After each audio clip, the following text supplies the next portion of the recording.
Dr. Vijay Sazawal does not need any introduction, but of course, for the sake of introducing him to all our guests today, I will just start with a little brief bio that I have on him. Prior to that, I want to welcome all of you. And I also want to wish you a belated happy Diwali. So I hope that you had a wonderful time with your families. So Dr. Vijay Sazawal is a political analyst and a commentator who specializes in local governance and inter-community issues that affect the political dynamics within the Kashmir Valley. He has extensively and exclusively stayed in touch with the people who are still residing in the valley. These people have never left the valley, and he regularly interacts with that section of our society. He also interacts with the civil society in the valley, which includes the local politicians, the bureaucrats, the journalists, and the security officials. Dr. Sazawal has been invited in the past by the US administration, the US Congress, and the major policy think tanks in Washington, D.C. to address various aspects of the Kashmir problem. His topical commentaries on the local governance and political assessment have appeared in all leading English newspapers and published from Srinagar, namely the Greater Kashmir, Kashmir Images, the Kashmir Monitor, the Kashmir Observer, and the Rising Kashmir. His opinions have also been published by the Outlook Weekly in New Delhi, and he has appeared on the on the Times Now network and the Republic TV network programs multiple times. Professionally, Dr. Sazawal is a retired nuclear expert who advised the US government on the nuclear deal between the US and India. While professionally active, he has the highest level of national security clearance from the US Department of Energy. Dr. Sazawal just recently visited Kashmir Valley, and he has a very in-depth knowledge of the latest developments of the socio-political landscape there since the recent spate of killings on the ground. I welcome Dr. Sazawal. Thank you so much for joining us on this ZoomDub program. I, at this time, want to introduce our moderator, Mr. Sanjay Kaul from New Jersey. He is our co-director for the program ZoomDub. As you know, that we run program ZoomDub to connect the community on various social, political, and other critical areas of conversation, and have had multiple conversations with the top leaders and elites, as well as prominent citizens of our community. At this point, I am going to pass the mic over to Sanjay to start the program. Again, I welcome all of you to be in the program. I hope you enjoy it. Thank you, Dr. Sazawal, and thank you, Sanjay. Thank you. Thank you, Archana ji, and a wonderful introduction. And welcome once again, Dr. Sazawal. And one thing I want to say is it's really a Friday evening. So we are very thankful to you and to everybody else who has agreed to join. Definitely true supporters and people who are truly interested in the topic. They are here today. So we really appreciate that on a Friday evening at a short notice. Video recording भी इस program की available होगी, जैसा कि काफी लोगों ने पूछा था. So that should not be a problem. And to get the ball rolling, as Archana ji mentioned in the beginning, Dr. Sazawal was recently to Kashmir, and he describes that as a fact-finding mission. And we hear so many stories about Kashmir from different media, magazines, platforms, social media. But ये आप सभी जानते हैं कि कश्मीर के बारे में सच्चाई बहुत मुश्किल से मिलती है. So we really have to be thankful to Dr. Sazawal, who has been such a passionate and a regular traveler to the valley. And he has been honestly sharing those findings and ideas with all of us on many different occasions. So शुरू करते हैं इन्हीं बातों का एक सिलसिला. सबसे पहले मैं Dr. Sazawal से ये कहूँगा कि just tell us about a summary of your visit. You know, where were you? How long were you there? Who all did you meet?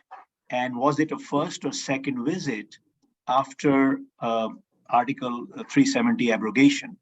And we'll also have a Q&A if time permits, but I don't want to take too much time. I just want to give the microphone to Dr. Sazawal, and after the synopsis, we'll go into the specific questions. Thank you. Thank you, Sanjay ji. Thank you, Archana ji. Before I start, let me just say this, I'm speaking only on behalf of myself. I'm not, in my views, I'm not representing either the KOA or any other organizations that I'm associated with. I have not sought their permission or approval for this program, and these are strictly my own words. They will be, on that basis, they will be not as politically correct, perhaps, but I will state the things as I saw them. In terms of the trips, this was my second trip after the 5th of 5th of August 2019. The trip was lasted 5 days. It was a different trip because I didn't really spend a lot of time going to the traditional places that I do, which is to go to the hill stations and to go to the temples. Of course, I can't. I'm to the point where I have to think twice before I can climb stairs.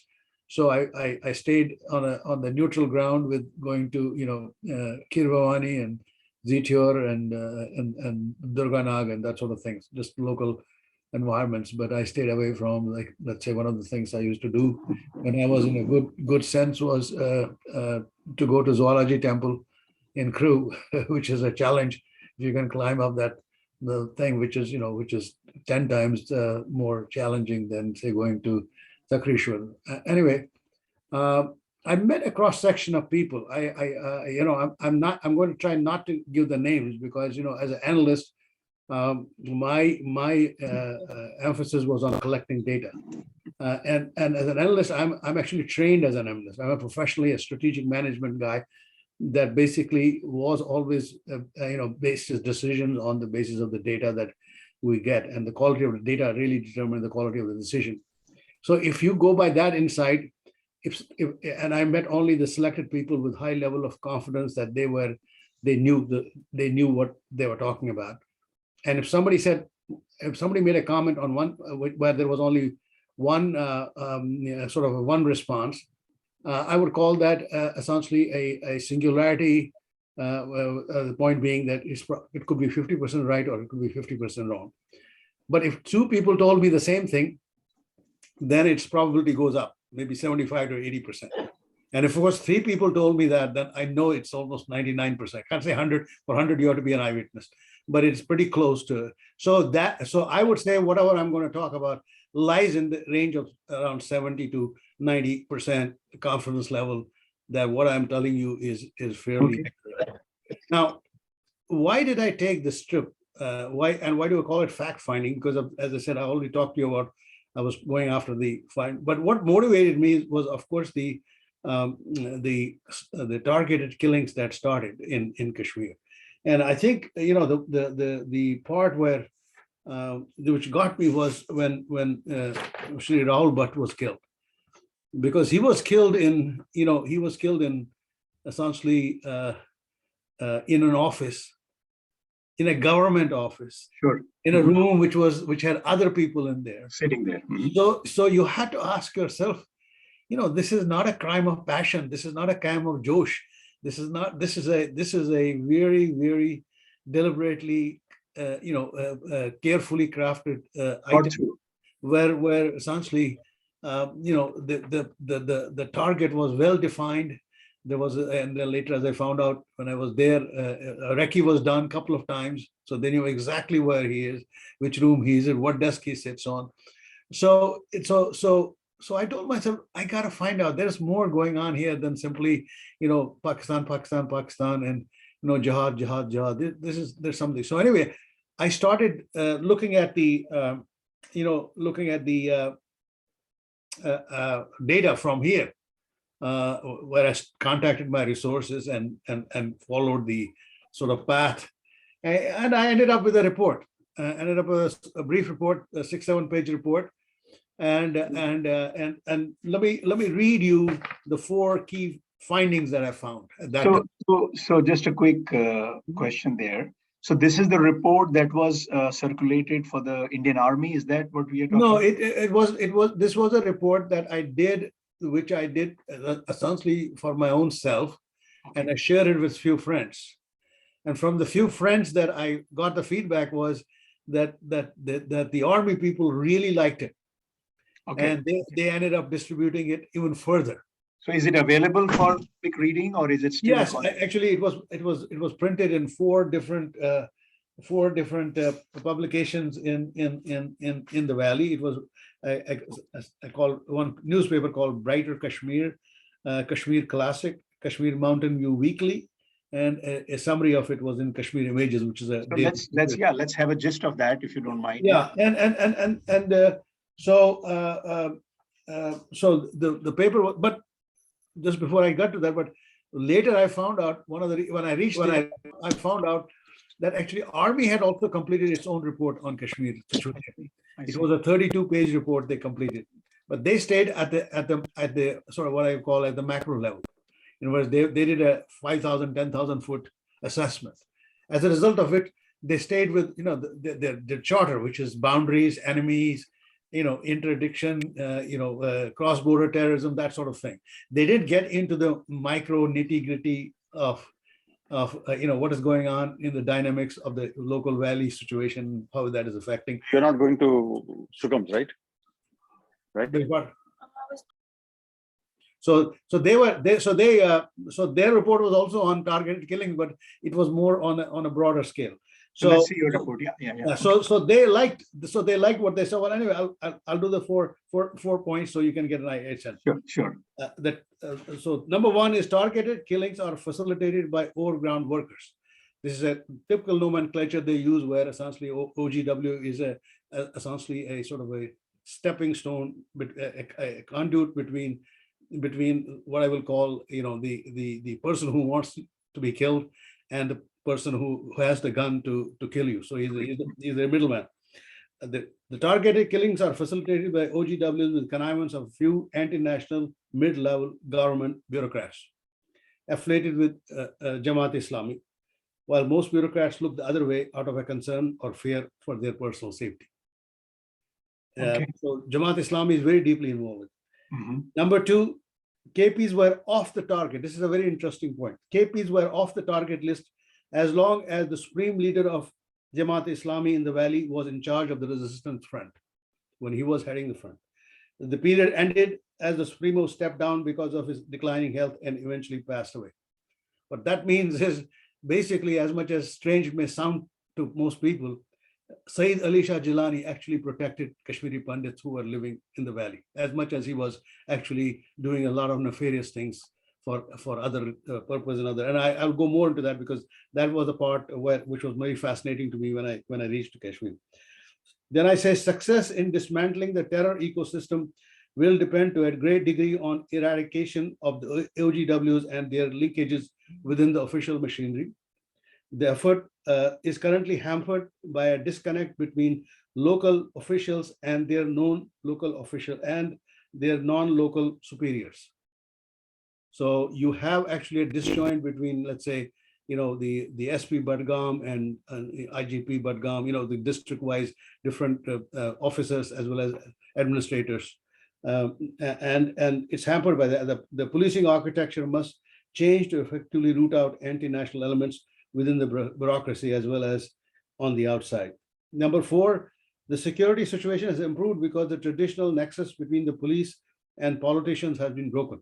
In other words, politicians, chief minister, his gang would always control the police people and would always look the other way if they wanted some things done illegally. The situation will deteriorate to the detriment of minorities if the statehood is returned to the union territory without destroying the OGW bureaucrat status. And if that is done, it will spell doom for the minorities in the valley. So what I'm saying is that even if you keep the UT, but you bring in a political change from LG to a chief minister, it will have impact. It will have negative impact. But it's an audio issue.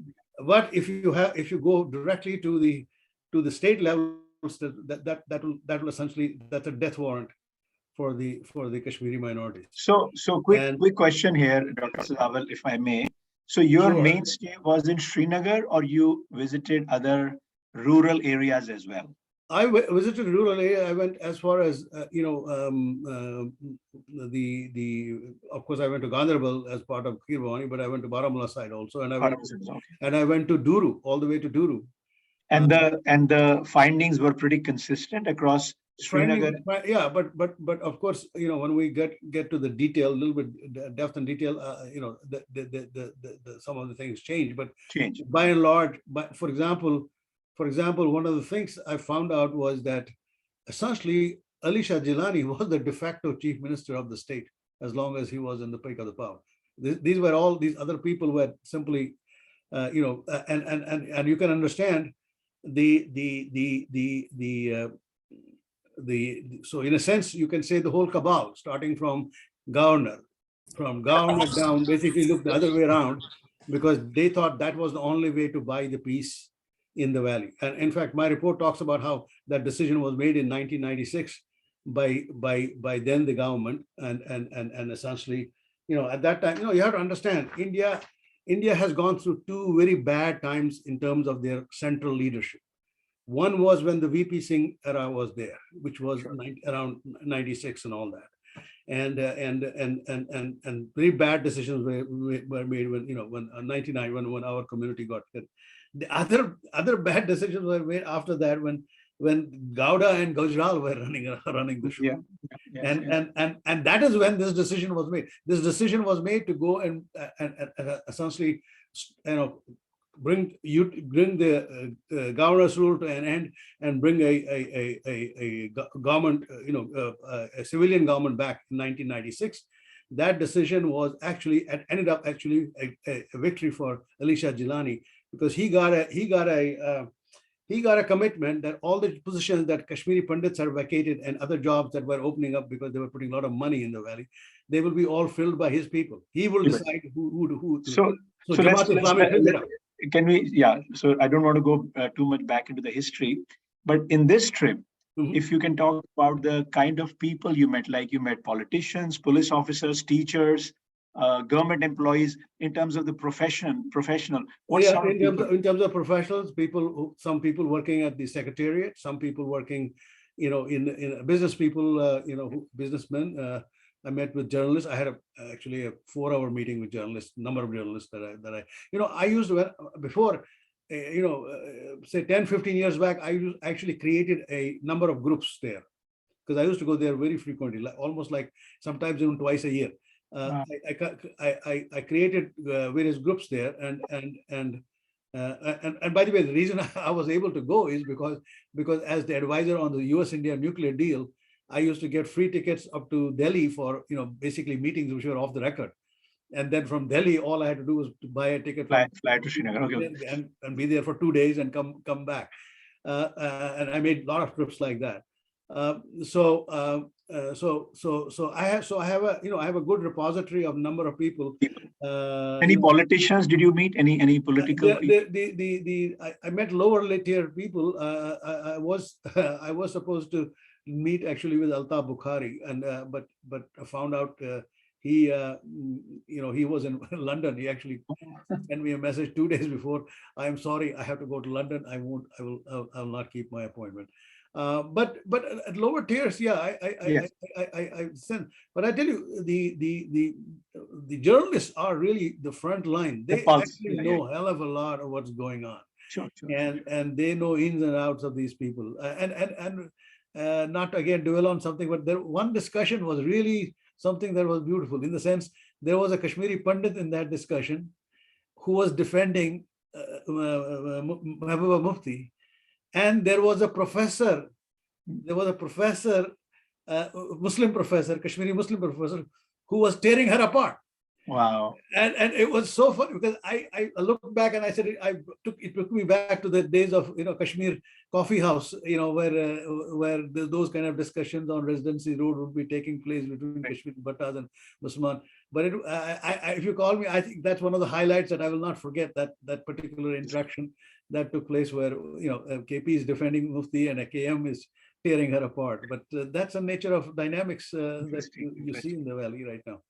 So coming to another aspect. So I think we got an idea that you met a broad cross section of people, and the opinions are sort of a good, balanced or more reflective of the entire society. It is not just one person or one type of profession. There's a lot of talk about this PM package. I think we talked about that a few weeks back. How is that come? You want to talk about that a little bit? How's that coming along? Sure. I actually, one of the things that I did, I actually had a meeting I had a number of meetings with Kashmiri Pandits who are in the valley. But in the past, I have mostly been meeting with Kashmiri Pandits who are in the city of Srinagar. This time, actually, I met with Kashmiri Pandits who are not from city, who are actually in Anantnag and elsewhere. But I also met with people who are in the PM package. And these are the PM package employees who are based in Srinagar. Now, what makes them different than the PM package employees which are outside is they all have, none of them get housing because there is nothing to be built. But there are a lot of places in the valley, in the Srinagar, to be rented. We have a lot of KPs. Yes. So most of them are, of the state. Some are living in Jawaharnagar, some are living in Rajbagh, some are living in, most of them, of course, in Indranagar, which is kind of the main safe area. The name safe area. But so I had to actually explain to them that they have been really deceived, I would say primarily by our own community leaders who have taken them to, to Jantar Mantar and this meeting and that meeting and candlelight march and all. I mean, it's one thing to show solidarity, which is right, which is the good thing to do. It's one thing to show your sense of, dejection and disappointment. But it is another thing to make a demand for something that you cannot get.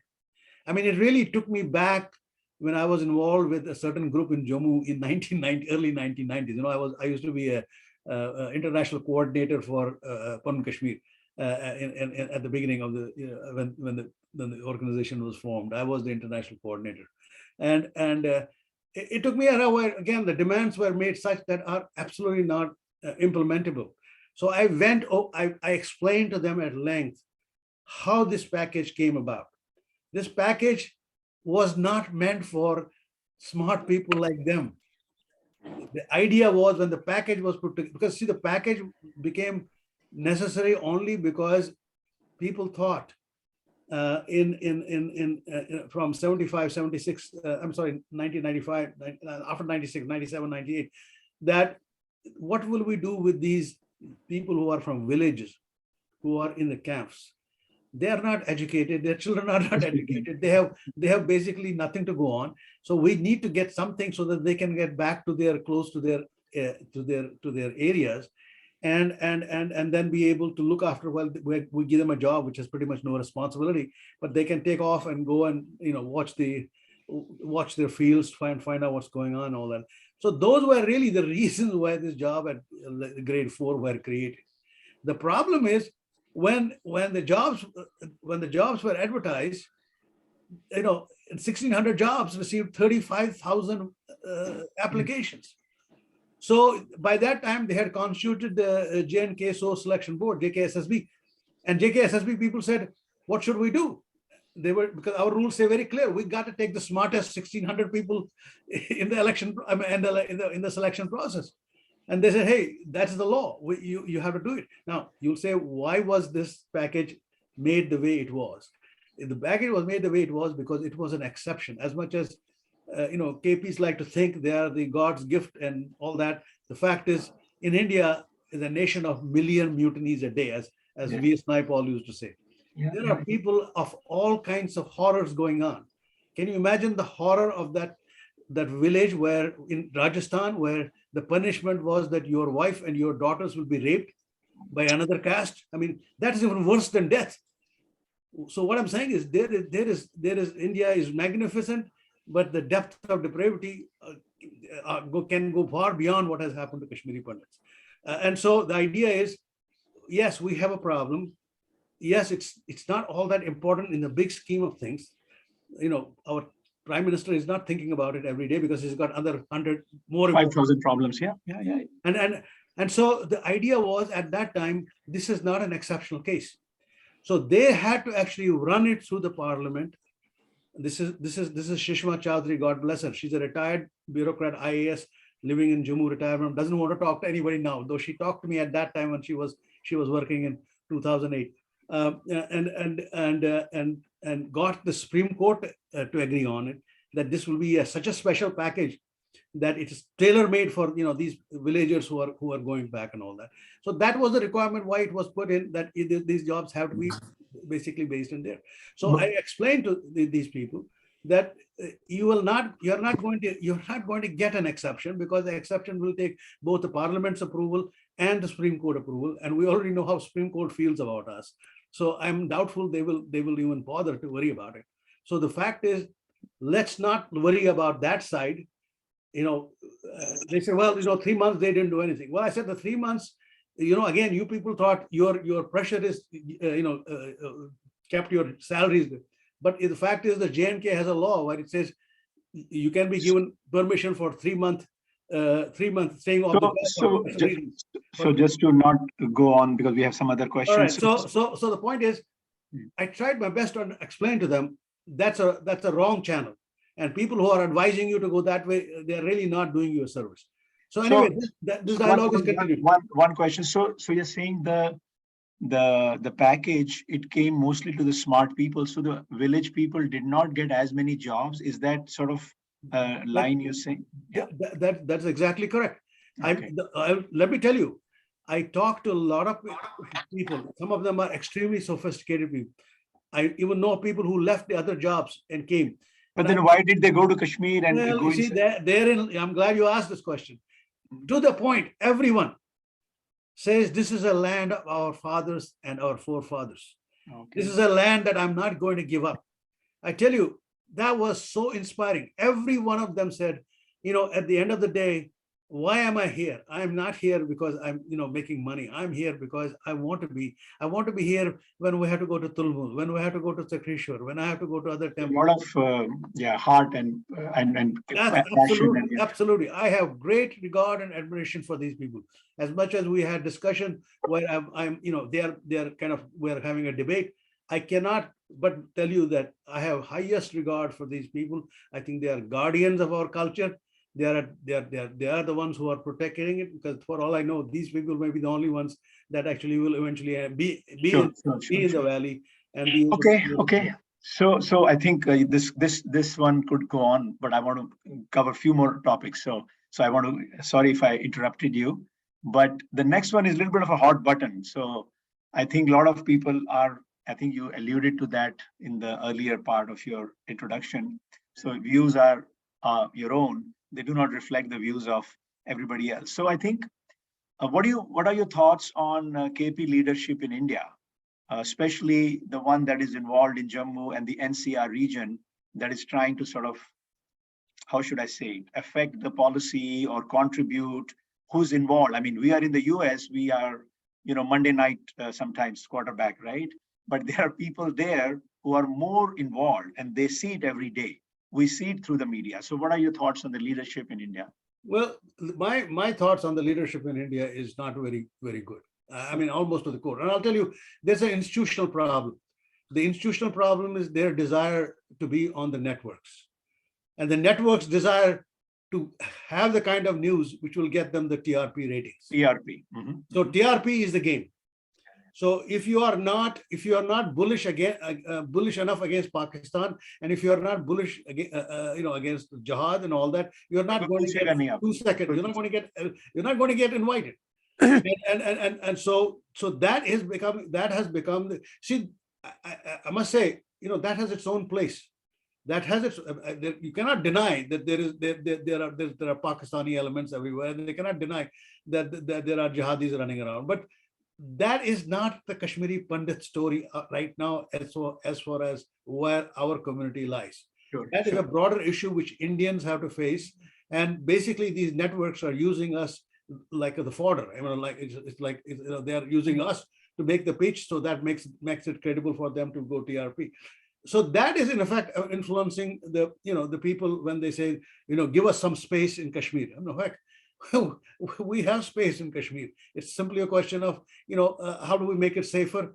How do we take care of the people that feel a degree of, there is a lot. I didn't, we didn't get into the primary. For example, I was going to tell you that people in the Srinagar do not feel the same level of insecurity that people outside this. And that's, that's obvious. So and the tourism also helps. Yeah, so we can go into detail. So there is the insecurity and all that. But the point is that at the same time they also recognize that they have not been really on a daily basis being harassed in any way. I mean, everybody is basically treating them in the right manner. And if we want to go into the so मेरा थोड़ा उसमें different है. मतलब I agree with you in principle, and I don't want to spend too much time on the topic. I think as a tourist, as a traveler, probably we do not feel insecure. But I would like to see maybe 10 non-Muslim families running successful businesses in Srinagar and not feeling insecure, or 20 families like that. I don't know if they are there, but I know many sold their businesses and left. Personally, I know. So if there are Trambus or whatever big Muslim families, are there any Batras, the famous, Punjabi? I don't think anybody wants to go there, or Mahajans from Jammu. There are so many Jammu business families. Why do not they have the courage to start a business in Kashmir? What is stopping them? First of all, one of the big examples is the Dar Trust. I mean, DP Dar runs the best school in Srinagar, and to the point where actually Saifuddin Soz has put up another school with the same name, DPS schools. No, actually, there are many people who are actually opening up. I think one of the remember, one of the issues used to be in Kashmir was the issue of land. Land is this simply but it was never for Jammu people. Jammu people would always buy land in Kashmir. They were no. You don't understand. There was no land available for any industrial use until it was all filled up, because most of the land is green under green. Now that was done deliberately because what would happen is, if you wanted to then get release of a green land for them, that meant you had to feed so many pockets along the way to get a release. So essentially, it was every decision on land, about a canal or land or something like that, was made a cabinet decision under the old chief ministership regime. So there was no land available. So one of the things that did happen after post 5th August is there was land reform done, and actually the last major change happened on the 12/31/2021, when actually total dismantlement of all the previous laws were done. So, but did you hear or see any non-Muslim families visible or talking about opening businesses in Kashmir? Yes, I did. Maybe it's too early. I did, and in fact, I also met with people who are building houses. Nice. Okay. In Kashmiri Pandits who are building houses. So I mean, the mood today is a lot different. I mean, you can always say, some will, say, well, what is simmering underneath may not be. We don't know. But mood overall is positive. No, actually, even some of the Kashmiri Pandits feel that there is still a lot of angst under that surface, and again, one needs to talk a lot of discussion about it, because there is a faction of. You see, one of the interesting things that has happened is that after Saeed Ali Shah Jilani died, essentially Jamaat Islami kind of fractured, and now it is basically, there is actually a pro-India Jamaat Islami faction, which is basically his faction, Ali Shah Jilani's faction, and there is actually a more hardcore into the right of Jash. So if you can believe, there's a faction of Jamaat Islami to the right of Jamaat. It's almost like interesting. It's almost like the group in Jammu, which is to the right of BJP, UTT, the right. So essentially, you have the same thing over here too. And what's happening is that the Jamaat group is actually mainstreaming itself. It's actually joining PDP. So PDP is having large, and government is encouraging it. The Indian intelligence, Indian deep state is actually encouraging it, because they want to see these people rather be in a political discourse rather than be outside the political discourse, so that that raises the militancy factor even higher. Anything you want to talk about? This is again very little bit of a hot topic, and BJP, and what are their views of KPs in the valley? When you talk, I mean, you didn't meet any. Yeah, well, see, actually, Amit Shah has met with Kashmiri Pandits, at least I know 3 times, where only Kashmiri Pandits were present. The meeting that took place, first meeting took place with only BJP officials. This meeting took place on the 26th of June 2019. So it was before the August 2019. Yeah. And in which he told them, Kashmiri Pandits, I have not forgotten them, but I have an order in which I want to do things. And I want to do first because I want to be sure that whatever I do with Kashmiri Pandits ends up to be a safety factor, ends up to be a safe decision. So he said at that meeting to them, well, first of all, he didn't even talk about it. He basically talked about how surprised he is that Kashmiri Pandits don't vote at all and all that. And then he gave a lecture about how, he even told these BJP guys that even if you vote for Congress, that's better than not voting at all, because that will give you political identity. If you don't have any political, then he gave them example of how Muslims, even though they will not win all the seats that they vote for, but it establishes their political visibility in India that Muslims are voting. You guys aren't voting. So he went through that process, and we had a follow-up after that. I will not get into it with All India Kashmiri Samaj and all that, which failed because Kashmiri Pandits don't want to do like that, things like that. Anyway, after that, he basically said, listen, my number one goal is to integrate Kashmir through constitutional means. Now, he, of course, didn't tell them he is already working on it. And 3 months later, you will see the result. He said that was number one. Number two, he said, was to ensure the security is completely settled down. I want to finish off terrorism. I want to finish off all the violence. And because I know number 3 and 4 will not happen until 1 and 2 happen. Yeah. So they said, what is number 3? Number 3 is, after that happens, I'm going to have economical revival. I'm going to put a lot more money. We're going to really attract a lot of people from, business houses in India and all, because I can't tell them to come until the violence factor is not gone, but that's when they will go. And the fourth step will be, I'll have Kashmiri Pandits back here. So, so you can argue on one side, yeah, he has got a plan, but it won't bring me back. But it's also, he said in the third meeting that actually, don't know hardly how many Kashmiri Pandits will go back. But that's the plan he had. Now, in the second meeting was very interesting because he met there with essentially a couple of groups from Delhi. This was on February 18, 2020. And this is after and they had this litany of issues like we want advisory council, we want genocide, and he went through each one of them item by item and explained to them why it cannot happen.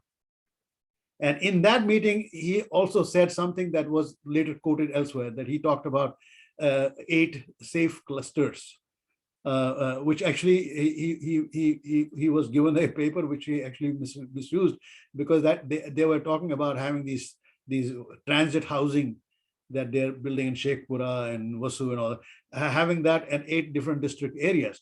So so some of these, but he used the wrong language. He said, these will be sort of safety zones and sort of that. But anything you heard by talking to people in the valley this time that BJP is a tough party on them, or like any people had some? No, by and large, most people dismissed BJP's presence footprint in the election, right, in the valley. So they think if they even win 1 or 2 seats, they're lucky. Sure. The general feeling is it's really for National Conference to lose. They will be the ones that now it's a very interesting. I also heard National Conference was doing its best to woo Amit Shah and get on his team, and which Amit Shah welcomed. But this is the I'm now giving you a rumor. I'm not.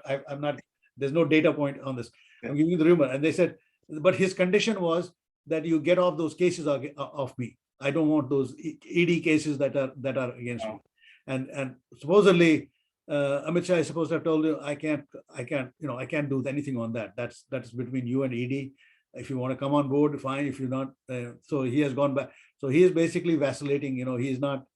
This was the period. If you remember, this was the period when he said, "I'm not going to stay with this what PGD and whatever, and I'm going to have our own people on it." So he's kind of vacillating because he would like to obviously have those cases somehow be withdrawn, and he didn't get a good answer from Amit Shah. And in general, like this Union Territory, Ladakh, and Did you discuss those things, like Not, Ladakh? not really, not really. I think during the time right after this thing, Ladakh had a big demonstration. But that's primarily the people from Shia faction. By and large, I think that is settled as a UT. It will not really change. I think that's pretty much set. But personally, I feel great that Ladakh is separate, and I really feel as a region, it might actually see some money and funds going, Yeah. and the Kashmiri politicians will not take away the money. I don't know what your thoughts are on that. No, I agree with you. The thing that where people are missing out is that who are wasting time on thinking that Jammu is going to be separated from Kashmir. That's never going to happen. That part is that has such severe security implications that they will never It's a lot more complicated also. Yeah, besides being complicated, but from a security point of view, I talked to Army about that quite a length. They said, hell, there is no chance that will ever happen. What about Jammu people? Do they want to be separate from Kashmir, or they? No, but it's a favorite topic of it's a situation which is, as I told you, it's JKUTT, which is a group which is to the right of BJP. I mean, they think Amit Shah is a weakling who is sort of kissing the asses of Muslims and things like that. So you have to understand there is a group like that over there. Even more right wing than Amit Shah. They more right wing than Amit Shah. I mean, and they are grabbing. Actually, you won't believe it, but they are grabbing a lot of KP. What to me, what is so sad is that wing of the KP politicians or political group has poached a group of the Prime Minister's package employees in Jammu, and they are influencing them. And basically what they're doing is they're showcasing them in Delhi so that they can embarrass the Modi government, saying how KPs are unhappy with Modi. But the truth is, that's a losing faction, because they are not really, at the end of the day, they are more political than realistic in terms of what they want. So, एक और बात पूछना चाहता हूँ आपसे. Law and order generally you felt in the valley was pretty decent. Law and order, and one of the reasons, as I said, one of the reasons is because the law and order reports directly to the Home Ministry. It's not politically thing. The only political element that I found out was the lack of investigation, quite frankly, proper investigation in killings of Kashmiri Pandits. Was not done properly. And there's a reason for it. I'm not going to go into that. I found out there is a reason for it, because as I said, for Kashmiri Pandit killings, and there have been 5, and additionally there have been 3 attempts, where one was actually not attempt at a person. He just happened to be there when the grenade was thrown. Other 2 were attempts which were made at the people, like Mawa, Mr. Mawa and the other guy, and the Bindra. No, Bindra was killed. I mean, the Balkrishan. He was a Balkrishan from. He was a medical shop owner in Chottegam, and in all cases, let me make it very simple. In all cases, somebody wanted them dead. Then he basically approached an OGW, and OGW basically arranged the kill from a killer. So it was money was transmitted, and now you'll say, why did the guy who initiated the kill, why did he do it? There are very simple and very complicated answers to that question. I'll just leave it at that. But my assessment was that these are not random killings. These were killings done with recce, killings with purpose, knowing purpose. Now, of course, they are now having 2 new terms have come out. One is hybrid militant. Hybrid militant actually is an OGW who carries a weapon. So he doesn't actually go to a militant. He actually is carrying the weapon. And the other one is a mole. And moles are becoming very, very important. Mole is actually the person that basically transfers the guns between various people, and more importantly, that transfers drugs between from the Pakistani side to the Pakistani drops to the people there. And now we haven't discussed the drug issue, but at some time, if you want to talk about Muslim issues, I can bring up that issue. So I heard a lot of allied services like Kashmir Civil Services and Revenue. So a lot of those jobs have been taken by non-Muslims also are there in big numbers. Is that correct? No, it's not a big numbers. It's not a big number. The fact is you know, the jobs for which there are now, you know, exams are Horrible. basically are open to everybody. I mean, even though domicile law has changed, I mean, there are I should say there are like you know, like 3 or 4 elements that are really key to understanding why there is angst in the Muslims. And you know, one of them obviously is the elimination of Article 370, because Article 370 really, at the end of the day, we found out was really their passageway for Pakistan to control Correct. Kashmir. And there's no if and but about it. This was the biggest single, you know, as I said, biggest single failure for Pakistan. They actually finally got defeated on Kashmir. As far as I'm concerned, 5th August 2019 will be the day actually Pakistan got defeated in Kashmir. But there are other issues. The one of the big ones is digitization of revenue records, and this is a process that started in 2015. And Patwaris are tooth and nail fighting against it. I mean, as somebody told me, here's the tragedy of Kashmiri Pandits. Kashmiri Pandits in the valley is a witness to everything that has happened there. If somebody's land got stolen, he knows. If somebody killed somebody else, he was a witness. So even a famous quote from actually one of my friends there, who told me that one day Yasin Malik told him that I am not afraid of Indians, police or army as much as I'm afraid of Kashmiri Pandits. And this guy, poor guy, told him, but why? He says, because you bastards know everything. I'm sorry for the language. He said, you guys know everything. So in a sense, that's a big burden Kashmiri Pandits have. The ones, you know, ones who have the land, the ones whose land has been stolen, or the ones who are neighbors of the land. Because, for example, when the records come out, and the records will show Ghulam Muhammad owns the next piece of land, and you know, Sumnath says, no, that is this Kashmiri Pandit who left on that day. He never sold the land. So I mean, that is something, you know, unless the justice is served, that kind of feeling will never go away. So you have the land laws. You have the sales that is taking place. So, and then last but not the least, Kashmir Files. Yes, hear about it. Kashmir Files has created a great sense of insecurity there among Kashmiri. Actually, in fact, Kashmiri Pandits listed that as the #1 point when they showed concern about from the non-valley KPs who are affecting them. They said that was the #1 concern they had, and they said, you know, as much as it's a historical capture of what happened to us. So in general, Muslim people did not like the movie. No, their point was that there was a political element in the movie. Why did it have to say about Article 370? Because all Kashmiri Pandits said, and I'm a witness to that because I was also in the valley in those days. I mean, it was not a big thing for Article 370. Had no place in the discussion on you know, when we were talking about we are second-class citizens. I'm not getting job, I'm not getting education in the original engineering college. I couldn't get a seat even though I was 9th in the university. That kind of thing. We were talking about those kind of things, promotions, jobs. That was on Article 370. We never talked about. I mean, BJP might have been talking, but BJP was a tiny faction at that time. But it was always BJP's agenda. It was always on their platform. It was their plan, but it was not. You know, the movie made that as one of the key points, and I think that they're not getting any support from Kashmiri Pandits. I can tell you on that point.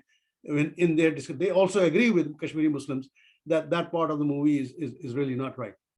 But other facts were. Well, then the problem is, if you make them, you know, admit it, they have to admit it by themselves. Some will, and some will not. Say. I remember. I'll tell you one thing. One journalist goes up to, you know, this Rajendra Premi. Rajendra Premi's father, you know, and his brother were badly affected, and so there was a ceremony where his father is being recognized now for the schools and all that. And that fellow the journalist comes to him and says, you know, Rajendra ji, isn't that film mein jo unhone makan dikhaya, wo aapka makan to thi na nahi tha na? Usse nahi tha. I mean, he doesn't tell him, damn it, this is not a documentary. This is a movie. You cannot have the same movie. But that is the kind of mental thinking the guy, the journalist, is trying to sort of justify that the movie is fake by saying that मकान वही नहीं था जो आप इसमें आप रहते थे. So if I want to talk about three things for KPs in our listeners, which is good and positive as we come to the end of the program, it's about an hour, I think, almost. So I want to wrap it up by three things or five things, whatever comes to your mind, that are positive, going forward. Well, first of all, let me give a couple of good news about that place from the natives. As I said, there are people building houses. Second, there are marriages taking place between the families who had never left the valley. Oh, wow. Okay. And there was a third marriage on December. As much as there are marriages outside in India in December, first week of December, there are marriages in the valley too. I got invited to 3 weddings, and too bad I couldn't be there. But so you are seeing a organic growth of the community there. At the end of the day, they may be the only ones who will end up propagating. But I think there is a broader cause. I mean, people are very sentimental about whether or not what to do. Should we go? Should we not go? I think I don't think you have to have a selfish reason like my house is gone and so why do I care? I don't think that is a good reason, at least in my mind, for not going to that place. I mean, we did a great disservice to our community by having these, Kheer Bhavanis outside in Faridabad here and there. I mean, they are not. They don't have any history. They don't have any legacy. The Mata never touched those places. How can we even name them? So I agree with you. I once took even some leaders of ours in India to London, where I introduced them to Jews, and Jews told them very clearly, we never duplicate any of our temples outside of Israel anywhere else with the same name.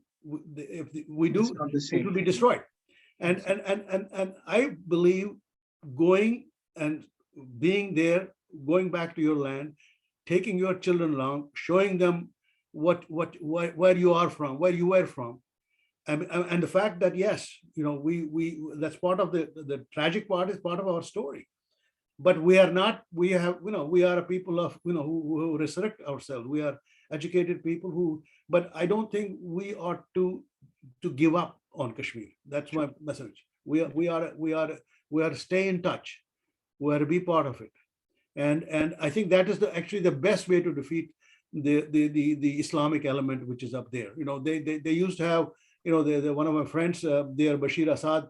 He actually did research and all. He found out when the Kashmiri Pandits left there, the Muslim the Hizbul Mujahideen and Jamaat Islami, they actually branded the land and the houses with the Islamic name. In other words, these are Islamic properties for the welfare of the Muslims. So don't touch them. Except, of course, these are the guys who actually bought them. Most of the houses, by the way, have been bought by Jamaat Islami and Hizbul Mujahideen people, and they used to name the price.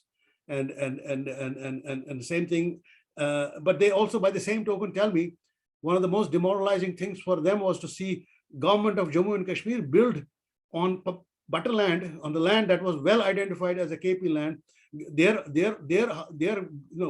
food shops and other government stores and things like that, and that land was never sort of compensated by the government.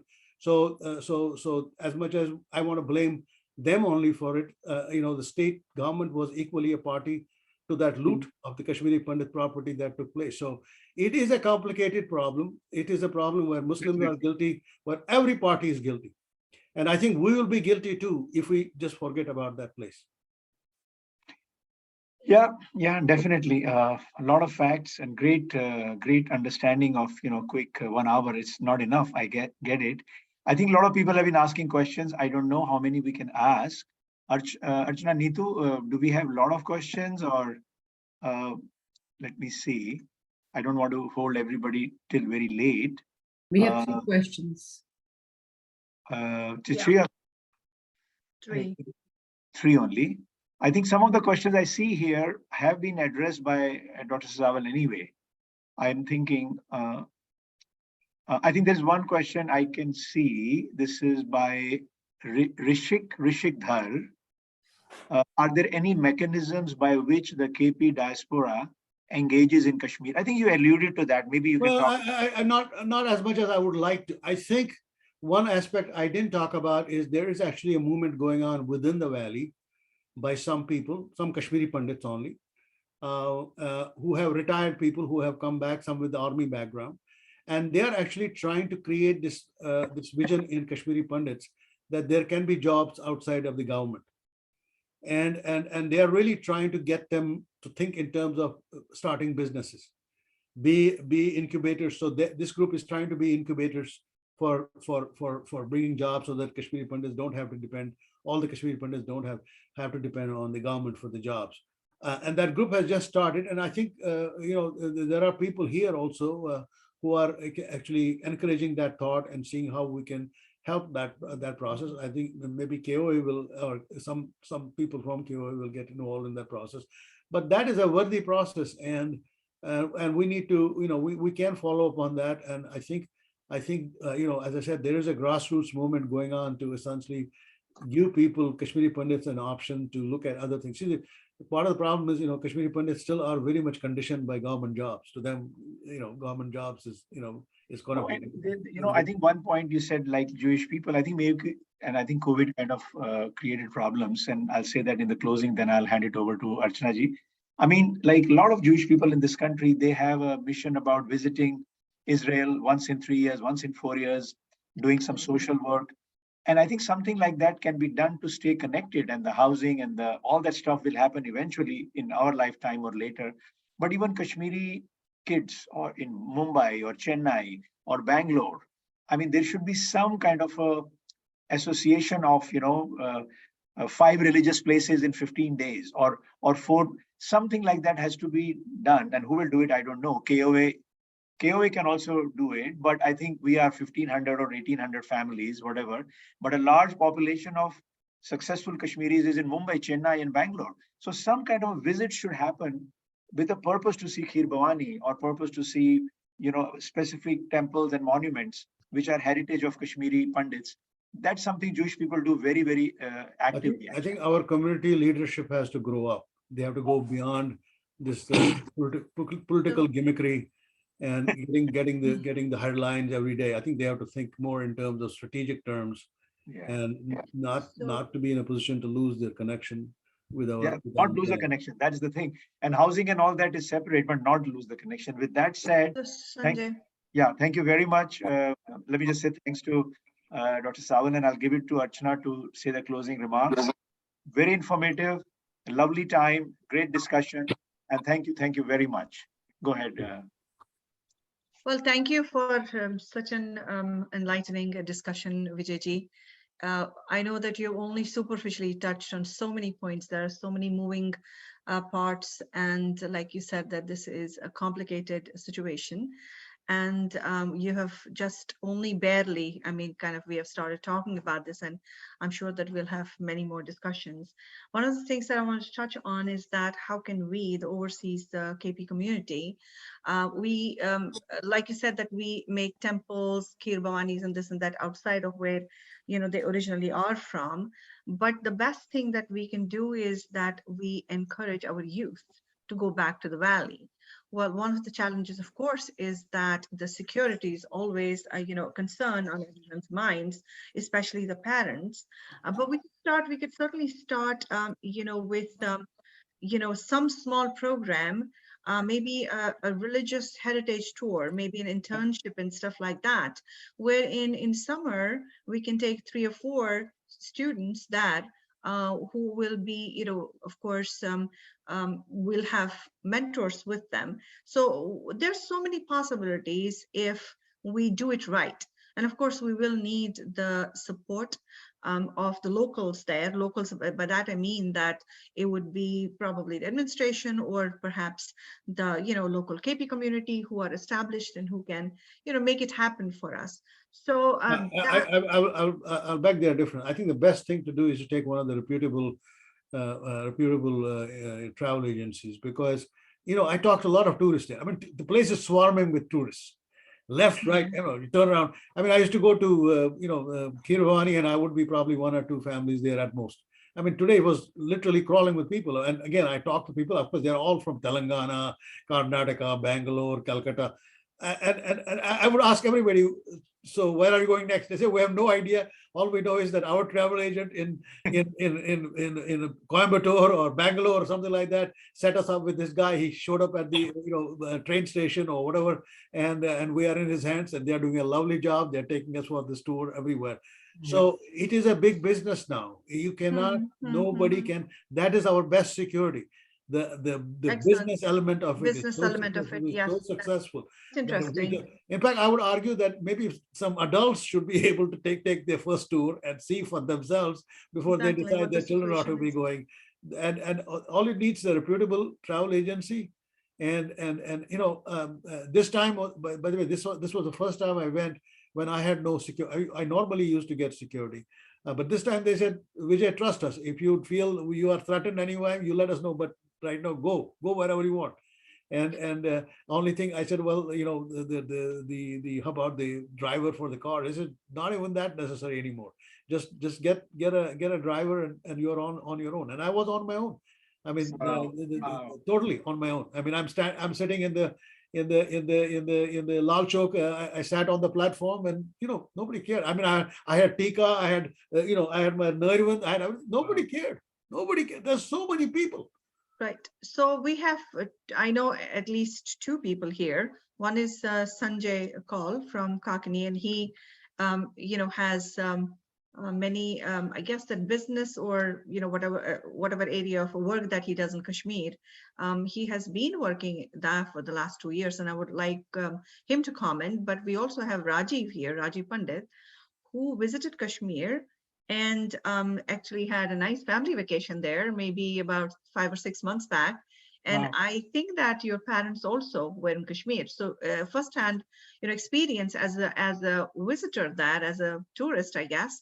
So I would like a very short perspective of Sanjay, you working there on the ground, because you do have projects like Gupta project that you're doing in the caves of Berua, and Rajiv ji, you as a tourist, what was your experience? And maybe Sanjay ji can talk first briefly, and then Rajiv, please you. Sanjay ji, you're on mute, please. No, Sanjay ji from Kakani Foundation, sorry. Sanjay ji, you're on mute. You're still on mute. Sanjay ji, you're on mute. I'll let Rajiv talk first, if you don't mind. Till then, we'll come back to you. Thank you. Thank you. I'll be very brief. I did visit the Valley. I actually also went on a partial fact-finding mission. I spent a lot of time talking to military, political officials, the intelligence, and I have very similar. I echo exactly what Vijay ji said. In fact, he and I debriefed with each other. And the narrative on Kashmir is very different than what we have heard here as KPs. I will just say that I think we all need to visit, see with our own eyes and ears. We are getting brainwashed by the media itself, and for all the reasons that Vijay ji said, there's a lot of opportunity for us. I was surprised by how many KPs are there, how many are getting married, how many are going back and having businesses there. I think there's a lot more that we can do than we think, because we're still constrained by what we hear over here. So I think that doing a trip there with an agency is a great idea. So I'm all for it. Thank you, Rajiv ji. I when I was there, guess whom I meet on a day? Rajiv's parents. I know. The small world. The small world. No. And they all felt very comfortable, very open. Srinagar has changed dramatically in the past 3 years. It's so encouraging. It's so encouraging to hear all this, honestly. And the revival of our community, the marriages and all the other festivities happening there. So really it's kind of a I'll just say one other thing. We don't hear about those, and the unfortunate thing is we are only hearing about these deaths because the news media wants us to hear about that. Exactly. advertisers. But a lot more is happening, and I'll let Sanjay ji talk more about what he's doing that none of us are aware of. Thank you, Rajiv. And Sanjay ji. Namaskar. Though very few people know about what we are doing, it is because the aim of what we are doing there is not to project what we are doing, because on ground, if we start working like Jews and other people, we don't want to propagate it. Like, we have identified how many Kashmiri families who have not migrated, and one of our focuses has been on them and their children. We want them to develop economically there. So there have been families whose houses had fallen. We have built them. Our organization has built them. There's been help from Kashmiri Overseas Association under Dr. Archana Kakaru has also done a lot of help in encouraging us to do that. Dr. Rajiv Pandit was there last time. And we are working along with the Muslims. Like last time, and when Mr. Vijay ji was also there, I had got all of them together to have a perspective. Vijay ji was there with us this time, and last time Dr. Pandita. Now, just 3 months back, we have got the Kashmiri Pandits into the into tourism. We have purchased 4 Innovas. And these are the tourist agents. They are going to be acting as a tourist guides, and we're going to do the reservation through them. We also opened 4 shops in Srinagar city where the KPs who are not migrated are operating there. So a lot of actions are happening. We are giving them education. We have sent 300 children from Jammu and Kashmir into army public schools and boarding. That was last year. So a lot of things are happening, but we don't want the people to come to know that Kashmiri Pandits are getting consolidated in Kashmir, so that there's a security problem. Yeah.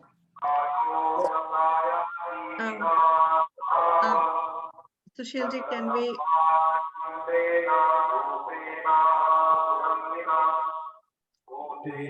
This must be from Srinagar. Sushilji, can we mute the background noise, please?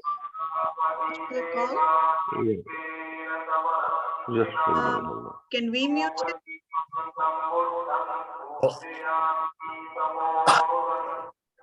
Oh well, I guess lot of things are happening in Kashmir, and all of you are welcome to Kashmir. I have a place in Kashmir. I can take everybody around. That's and wonderful. Let them see the place. Let them see there's no problem of security. There are stray incidents. The day when the Shopian incident happened, Vijay ji was there in a hotel, and I was in Shopian that time. In fact, I have invested myself also in Shopian. I purchased land during this time around 5 years back, one apple orchard, and people have to invest. We can't depend on the government if we want to economically. The Kashmir has been taken over economically. We have to invest in economically. We have to earn money from there, and we have to make people earn money through business rather than getting a PM package or an employment. And we have to get that sense into them. So that is what we have been working, and that is what is the door to Kashmir. That is my opinion. That is my feeling. Otherwise, remain away from politics, economically develop, generate money for the people there, and get them into the business. There are a lot of things. We have been working there since 2008. A lot of projects we have done. So thank you, Sanjay. So that is all. Thank you so much. Thanks, Sanjay ji. Sanjay ji has done an amazing job. He's the foundation, Kakani Foundation. We work very closely with them, and he has helped us in a lot of projects in the last 2 years. We salute him for coming up at 6:30 and attending this program, sir. He needs a salute for many other things that he has done for us, our children, helping us with arranging the camps there and all that. A lot of work Sanjay ji has been doing with us, and I really, really want to thank him. Having said that, I think there might be a few more people who want to. Sanjay ji, anyone wants to have a question? Ravi ji has raised his hand. Ravi Rego. Okay, so what is the question? Okay, towards the end, right now? Has he sent the question to you, Neetu? No, he has not put the question on the chat. He's just raised his hand. Okay, so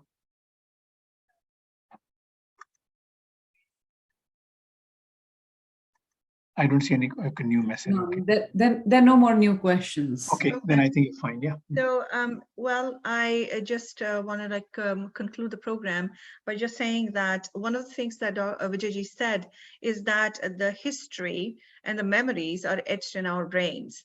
And that's the best way to transfer the oral history and the mental history that we have in our brains into writing something, because that will in future be our history. So I urge everyone who is at least half a good writer, please, write your memoirs, write your, memories from your childhood or something, and let's turn that into a repository. I've been telling everyone that that is our best shot at creating our own history, because if we don't write our history, others will, and that always will be tainted. So let's, do that.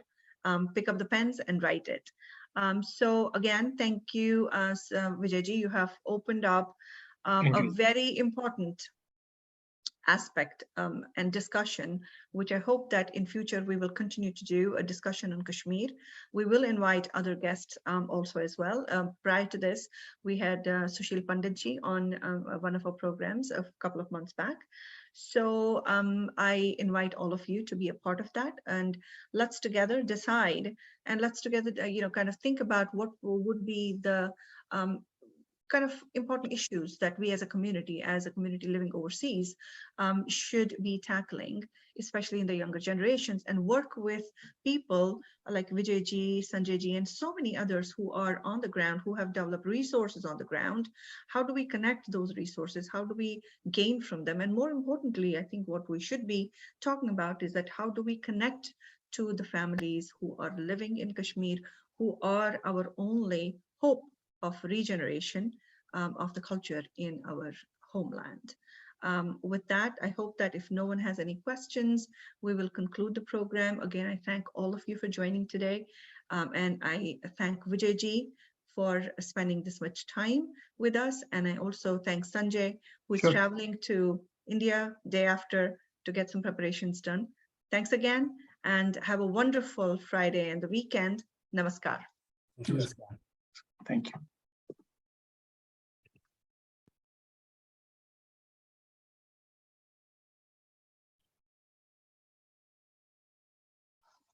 Thank you, Vijay ji.